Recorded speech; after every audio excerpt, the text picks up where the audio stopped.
नमस्कार दोस्तों, मैं आकाश दहिया आप सभी का आपके अपने यूट्यूब चैनल आकाश दहिया मैथ्स में स्वागत करता हूं। आज हम पढ़ने वाले हैं 2, 3, 4, 5, 8, 9, 11 और 16 के विभाज्यता का नियम। जैसे कि हमें अपनी पिछली वीडियो में 7, 11, 13 की विभाज्यता का नियम पढ़ चुके हैं। तो आज हम पढ़ने वाले हैं 2, 3, 4, 5, 8, 9, 11 और 16।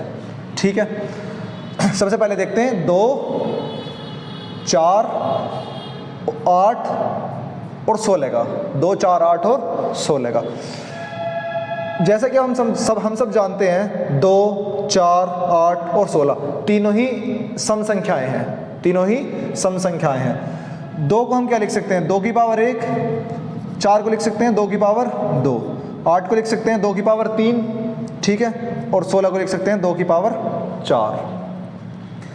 किसी भी संख्या को 2 से विभाजित होने के लिए उसकी जो बाद वाली डिजिट है, सबसे एंड की जो संख्या है, सबसे एंड की जो डिजिट है वो 2 से डिविजिबल होनी चाहिए। जैसे मान लो कोई संख्या हमने मान ली 1, 8, 4, 2, 3, 5, 6, ये कोई डिजिट है। हमें देखना चाह रहे हैं कि ये 2 से डिविजिबल है या नहीं है। ठीक है, 2 से कटती है या नहीं कटती है। तो इसके लिए जो इसकी सबसे बाद वाली डिजिट है, इसे ये देखना होगा कि हमें 2 से डिविजिबल है या नहीं है। अगर ये 2 से कट रही है तो संख्या भी 2 से कटेगी। जैसे 6 है, 6 को हम 2 से काट सकते हैं, 2 3 6, तो ये संख्या भी 2 से कटेगी। ठीक है, अब देखते हैं 4 का। 4 को हम क्या लिख सकते हैं? 2 की पावर 2। इसके लिए क्या है, हमें इस पावर से पहचान करनी है कि हमें कितने डिजिट लेनी है। जैसे यही डिजिट थी 1, 8, 4, 2, 3, 5, 6, पावर 2 है, तो हम बाद की 2 डिजिट चेक करेंगे कि 4 से डिविजिबल है या नहीं है। जैसे 56 है, बाद की 2 डिजिट हमने 4 से डिवाइड करा, 4 से काटेंगे कितना आएगा? 14, तो ये कट रही है 4 से, तो ये संख्या भी क्या कटेगी? 4 से कटेगी। ठीक है, अब ऐसे ही, अब कितनी पावर है? 3। अब कितनी पावर हो गई? 3। तो अब हम क्या करेंगे? बाद की 3 डिजिट चेक करेंगे। इसे 1, 8, 4, 2, 3, 5, 6, तो बाद की 3 डिजिट 356। इसको हम 8 से डिवाइड करके देखते हैं डिविजिबल है या नहीं है। 8 चौक 32, 3 बचा, 36 हो गया, तो 8 चौक 32। तो ये जो है 8 से डिविजिबल नहीं है, तो ये संख्या भी 8 से डिविजिबल नहीं होगी।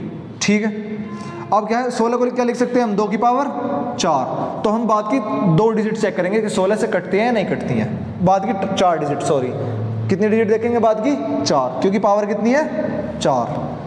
चलो देखते हैं 1, 8, 4, 2, कोई और डिजिट देखते हैं इस बार 2, 1, 9, 6।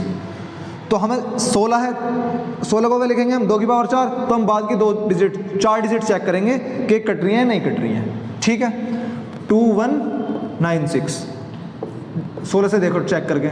16 कम 16, 5, 59, 16 3 48, और 48, 59 में से 48 कितने बचे? 116, 11, 116, 16 7, 112, 4 रिमाइंडर आ गया, ये भी नहीं कट रही, तो संख्या भी 16 से नहीं कटेगी। ठीक है,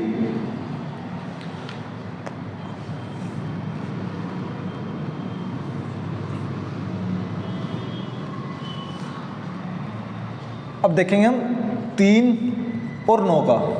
3 और 9 का, 3 और 9 के डिविजिबिलिटी रूल में हम संख्या के सम ऑफ डिजिट चेक करेंगे, यानी संख्या के अंकों का योग, सम ऑफ डिजिट चेक करेंगे। जैसे कोई संख्या ली हमने 1, 2, 3, 4, 5, 6, इसके लिए चेक करते हैं कि हम ये 3 से डिविजिबल है या नहीं है, मतलब 3 से कटती है या नहीं कटती है।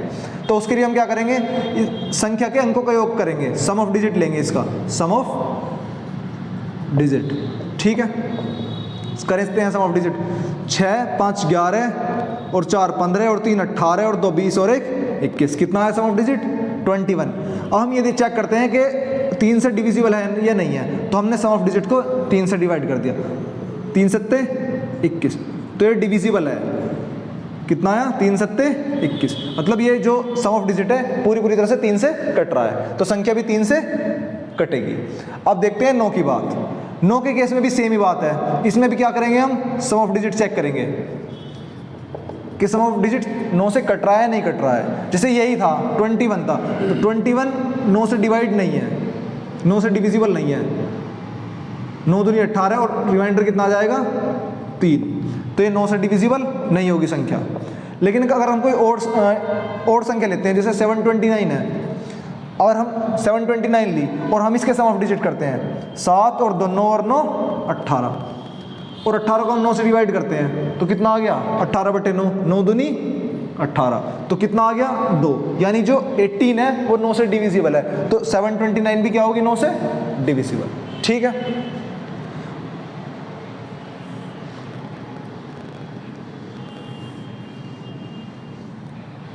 अब चेक करते हैं हम 5 के लिए। 5 के लिए क्या है, कोई भी जो डिजिट दी हुई है, कोई संख्या दी हुई है, उसके जो सबसे बाद वाली अंक है वो या तो 0 या 5 होना चाहिए, वो संख्या तभी 5 से कटेगी। जैसे हम कोई भी मान लो, जैसे 1250 लिया हमने, तो इसके बाद में क्या है 0 है, तो ये संख्या 5 से कटेगी, और यहीं पे 1255 होता तो इसमें के बाद में क्या आ गया 5, तो ये संख्या भी कटेगी। लेकिन अगर 0 और 5 के अलावा और कोई भी संख्या है तो वो 5 से नहीं कटेगी, चाहो तो आप चेक कर सकते हो। तो 5 से डिवाइड होने के लिए क्या क्या चाहिए, 0 और 5, बाद वाला अंक सिर्फ या तो 0 होना चाहिए या 5 होना चाहिए। अब देखते हैं 11 के लिए। 11 के लिए क्या करना है, 11 के लिए लेना है हमें difference of sum of alternate digit, difference of sum of alternate digit. जैसे कि कोई संख्या लेते हैं हमने ली 1331, तो हमें डिफरेंस किसका लेना है, ऑल्टरनेट डिजिट की सम का, और जो डिफरेंस है वो या तो 0 या 11 का मल्टीपल होना चाहिए। क्या होना चाहिए, या तो 0 होना चाहिए या 11 का मल्टीपल। जैसे हमने 1331 लिया तो सम ऑल्टरनेट डिजिट का सम लेंगे, 1 और 3 4, 1 और 3 4, और इनका डिफरेंस 4 में से 4 जाएगा तो कितना होगा 0, 0 आ गया डिफरेंस, तो ये संख्या क्या है 11 से डिविजिबल है। अगर कोई और डिजिट लेके देखते हैं हम, जैसे कि 1152, और इसमें सम ऑफ डिजिट चेक करते हैं ऑल्टरनेट डिजिट का, 1 और 5 6, 1 और 2 3, और इनका डिफरेंस कितना आया 3, लेकिन 3 ना तो 0 है और ना 11 का मल्टीपल है, तो ये संख्या क्या है 11 से डिविजिबल नहीं है।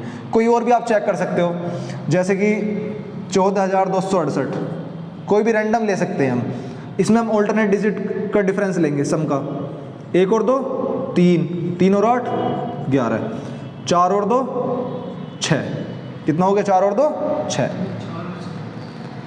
4 और 6 10, कितना आ जाएगा 10, और 11 में से 10 जाएगा तो कितना बचेगा 1।